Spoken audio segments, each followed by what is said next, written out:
everyone, it's Mari, and I'm here today with an art journal process. And I have to admit, a new love in my life. The new love in my life is the Dylusions paints. I finally broke down and bought a set, and I absolutely love them. They're so much fun to work with, and I've been watching lots of people on YouTube using them, and finally decided I needed to have some for myself. So I actually ended up getting the smaller version of the Dylusions art journal as well, which I am really enjoying.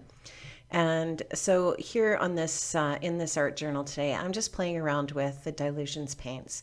And to start off with, I'm just taking some of that lemon zest, putting it down with a plastic card, and then I just took some of the turquoise and made a few lines in the across the blue. And I'm just slowly but surely building a background for the topping pieces, the finishing touches on the journal. So the Dylusions paint dries relatively fast. Although if you put it on in heavier chunks, obviously it takes a little bit longer to dry. So I think I've edited out the majority of the drying process throughout the video, but some of it I have kept in. So you can see me just continuing on there now using the, I think that's the fresh lime, and just still just adding bits and pieces here and there to create the colorful background. So, and I did prime my paper with some white gesso before I got started. And now I just took a baby wipe and rubbed around just to fill in the white gaps for that background.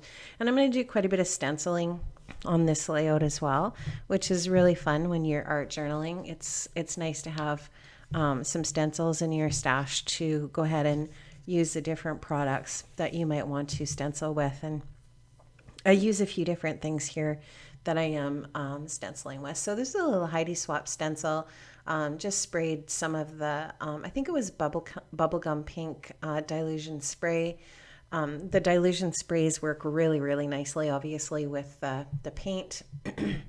And I didn't care about the overspray onto the beyond the stencil because, you know, art journaling is not a perfect science. That's one of the things that I love so much about it. It's just do what you want, do what you feel like doing. Oftentimes mistakes look like they were done on purpose. And yeah, I just really enjoy it. So the butterflies are going to serve as part of the background. They're definitely not the focus, but certainly provide some background interest in the overall double page spread layout here. So I'm just getting that ink off on some other pages there so that I don't waste it. And I think I'm going to do some stamping next, if I recall. And I'm just going to take some stamps and stamp over top of those butterflies just to give them a little bit more interest. Still struggling with my voice a little bit, so sorry about the noise from that. So I'm just taking these, I think they're Vintology stamps that I got at Michael's, and I'm just going to stamp over top of those butterflies. And these, obviously, they're not together. They're not a kit or anything like that, so they don't fit perfectly over top of the butterfly, but it doesn't really matter. It's just to give an impression and some extra texture there. And the stamps all have really interesting different patterns on them, so it's kind of neat. So I'm just going to use that as another layer there. And I'm just using the Ranger black archival ink there because it's waterproof, and once that dries, it's going to stay there. And I'm just going to now just put some words on there, and that's the same stamp set. That's still the Vintology stamp set, and those stamps just say lovely. And then a little bit later on, I'm going to stamp the words dreams on the perimeter of the other side. So just taking a makeup sponge now and a stencil. I think that's the Dot Fade stencil from Tim Holtz, and I'm just going to use that beautiful green, and I don't have that in front of me. I think maybe it's called cut grass or something like that. But it's the bright green in the Dylusions line. Beautiful, beautiful paint. Oh, I'm just loving those paints. The nice thing about them is that they're pretty fluid, and I've been really wanting those. I've been wanting the golden fluid acrylic paints, but I don't have any. And after using these, I'm not really sure that I'm going to invest in them, because these are pretty fluid. And, if you add a little bit of water to them, I think that they would be a relatively reasonable facsimile to the golden fluid acrylics. So this is just a bigger circle stencil that I'm using that turquoise on, again, just around the layout, just to give it another added layer there. So back to the paint though, it is, like I said, it is really nice, and it's not runny, but it's not, it's not like a really thick acrylic paint either, obviously, and it's just really, really nice to work with. So this is just a little Birdcage. I bought a wood veneer Birdcage from Michael's, and I traced around it onto some watercolor paper, and then I just cut it out, and I went over the pencil lines with black fine pen. And you can see that obviously there's a bird in the cage. And now I'm just taking some Distress ink, and I'm just going to add a little bit of color in that same color palette that's in the background on the art journal. So just to add a little bit of color to that bird cage, using that the Ranger tool there. And I actually end up going over top of that with some matte medium, some gel matte medium, to just to protect the color a little bit, and just add a little bit of stiffness to it as well. So I eventually am going to stick that bird cage down, but in the meantime I decide I want to add some more pink, because I put quite a bit of pink on that bird cage, and I'm looking at the layout, and the butterfly stencil almost kind of looks reddish when it's over top of the other colors. So I just wanted to add some of that really bright bubblegum pink.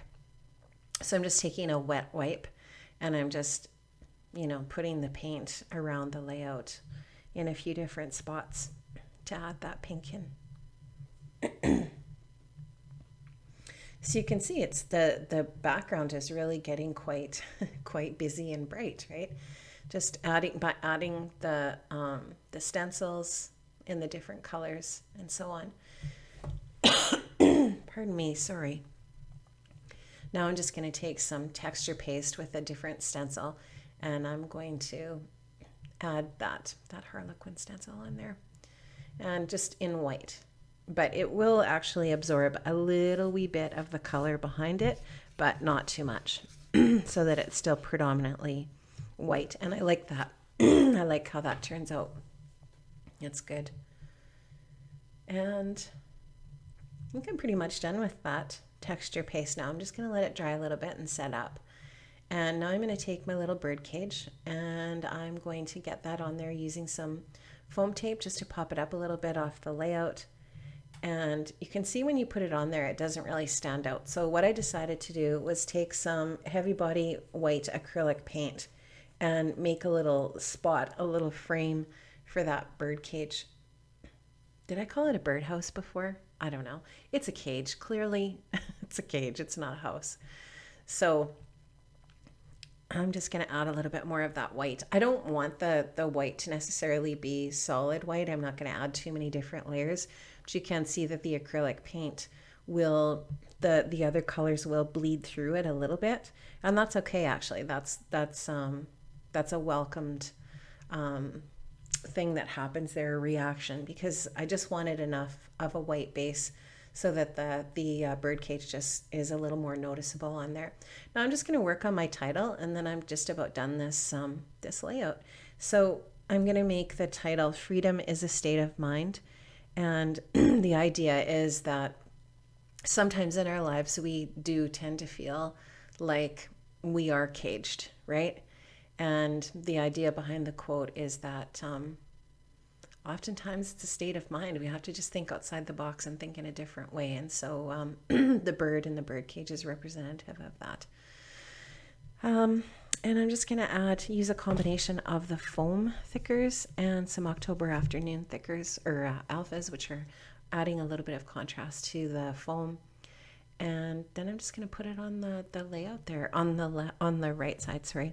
So I really love the size of this smaller journal. If you've been working in the larger Dylusions art journal like I was, and I didn't have a smaller one, but I felt like there were definitely times where I found it difficult to choose what I wanted to do in my journal because I didn't have an idea that was going to take up a huge amount of space. So I really, really like this. Thanks so much for watching, you guys, and have such a great day. And I'll see you next time. Bye.